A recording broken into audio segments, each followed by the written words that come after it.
years speaking at Parliament. The Abbott government is committed to protecting Medicare for the long term. This includes maintaining high-quality care and treatment for all Australians, as well as ensuring bulk billing remains for concessional patients and the vulnerable. We also want to deliver policies that value general practice and other health professions and the important role they play in preventative health and primary care in this country. To achieve this, we must ensure we have a robust, efficient and sustainable Medicare system. However, we're also a government that listens, and we recognise that we cannot introduce reforms to build a strong, sustainable Medicare without the support from the public and the Parliament. That's why I promised to hit the pause button on the government's proposed Medicare measures in order to consult further with health professionals, patients and members of Parliament. Over the past 6 weeks, I've been travelling the country, meeting with hundreds of local doctors on the ground, as well as representatives from key medical, consumer and community groups. I've taken on a broad, wide range of constructive views, ideas and concerns about the government's proposed measures and Medicare reform more broadly. A clear message has been that Labor's policy of doing nothing is not an option. I'm therefore determined to continue consulting on short, medium and long-term policy options to ensure we can keep on supporting high-quality care and treatment as efficiently as possible. This is necessary, with government expenditure on Medicare more than doubling from about $8 billion to $20 billion over the past decade, despite the proportion of Medicare spending covered by the Medicare levy falling backwards from about 67% to 54% over that same period. To ensure we protect Medicare for the long term, the government will be proceeding with its pause on indexation of Medicare rebates for GP and non-GP items while we work with the profession to develop future policies. However, it is clear the proposal for a co-payment and associated $5 cut to the rebate do not have broad support and will not proceed. I look forward to having more to say about this important policy area as my national consultations continue. Happy to take your questions. Minister, the original plan in the May budget last year saved $3.5 billion. How much of that's been foregone? How much are you saving now? Well, the dollars that were associated with the co-pay measure are well known, about $900 million over the Ford estimates. There were other savings identified in my EFO. What I want to say today is that we haven't arrived at a final position, but I am well and truly framed by the economic considerations and concerns of this government and the approaching $40 million a day in interest-only payments on the debt that Labor has left us. So we will never walk away from that economic responsibility, and I, as Health Minister, remain absolutely committed to assisting delivering a balanced budget. Minister, does that mean you're going to get remain committed to introducing a price signal to Medicare, and do you think that the continuation of the freeze serves that purpose by encouraging doctors to use bulk billing more sparingly? Well, what I've said about the continuation of the pause to indexation of the rebate is, yes, that will continue. But in the meantime, we will consult the profession, patients, consumers and everyone with an interest in this area to make sure that together we come up with sustainable options.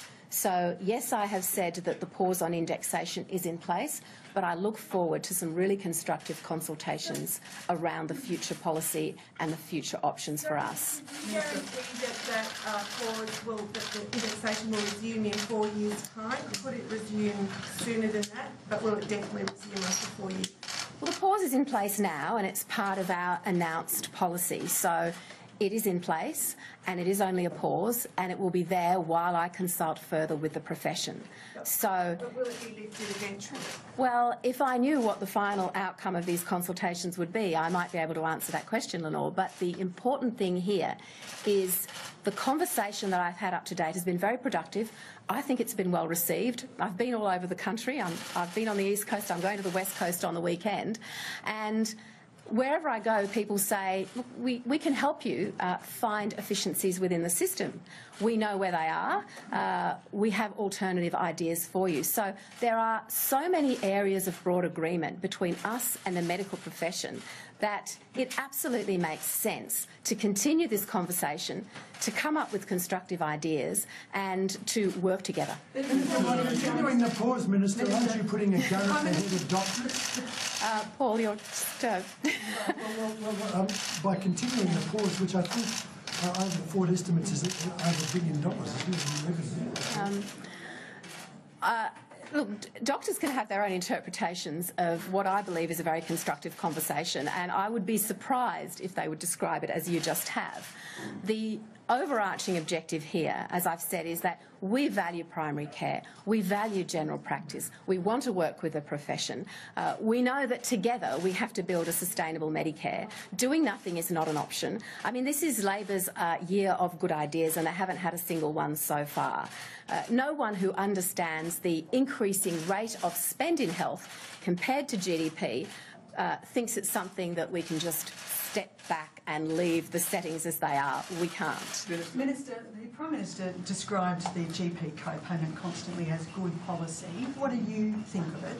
And the language around bulk billing in the last 24 hours, the Prime Minister has constantly talked about making that accessible for vulnerable Australians only. How are you going to tell the rest of Australia who've become quite used to using bulk billing and assume that it's part of using Medicare, how are you going to tell them that they can't continue to use bulk billing? That's certainly not what I'm going to tell them, and my consultations will uncover more about things that work and things that don't. But I must say that with more than 7 out of 10 consultations for non-concessional patients being bulk billed, we have to recognise that that level of government support for patients who can make a modest contribution of their own is not in the long term acceptable. Behind every bulk billed rebate, there is a government payment. Behind every government payment, there is a set of national accounts that is telling us that we have a debt crisis left to us by Labor to solve. So, of course, we need to keep bulk billing for the vulnerable, and we will. And we also know that bulk billing works in many different situations. When I visit different practices, I am introduced to lots of different models of pricing and care, and I've seen some exemplary quality general practices that do interesting, innovative things, and I want to bring more of that into the mix as we work our way forward. It's definitely good policy to put the right price and value signals in health to make sure, number one, that people value the service that they get from doctors, and it is a very valuable service and it is underpinned by strong support from government, and also that they make that modest contribution according to their capacity to pay. And those who can pay a bit more are asked to pay a bit more. It's really that simple. So your objective is to find the same quantum of money but in a different way? I'm not starting with a dollar figure in mind. Overall, the government is very conscious of the budgetary task, and I remain, as a minister, committed to that task. But what I'm doing is saying, let's work on policies, initiatives and ideas that build the right structure for value, for price signals, for a sustainable Medicare system, and everything is on the table when it comes to those policy ideas. Is the Research Future Fund still part of the conversation? Absolutely. I am 100% committed to the Research Future Fund, and I remind you that the sources of revenue to build up that fund come from our health savings, and they will continue as we make savings to come from there. I mean, there are, we're talking about one area of health policy, which is the MBS. There are other areas of health policy. There are other saves that are happening in the budget context. There is the Health and Hospitals Fund, the balance in that, which I think is about $900 million, which is destined for the Medical Research Future Fund. And we are all on board with that. Minister, can I ask, the GP co-payment for the last 10 months has been defended by the Prime Minister more than 50 occasions. Appreciate you've been in the role only a shorter period, but where did the government go wrong on this? Was it in selling it, or was it simply a bad policy to start with? The policy intent was and remains a good one, to make sure that the Medicare system doesn't gobble up the entire national budget by letting us sit with it, letting it sit there with the existing settings and rapidly becoming unsustainable. I mean, that was the intent behind the policy that has, yes, been taken off the table today, but that doesn't mean we aren't committed to the intent and committed to making sure that we find ways to keep the system sustainable. A good policy was it sold poorly? Well, I don't want to reflect on what was good or bad, and I always find it useful to keep looking forward. Why you don't? Do you anticipate this will be resolved in the budget in May, or is it running completely separate to the budget process? Well, everything is relevant to the budget process, without a doubt. Minister, Michelle. Minister, this issue has been running nearly a year now. It was announced without any consultation. There have been several iterations. You today bring us a non-finalised policy.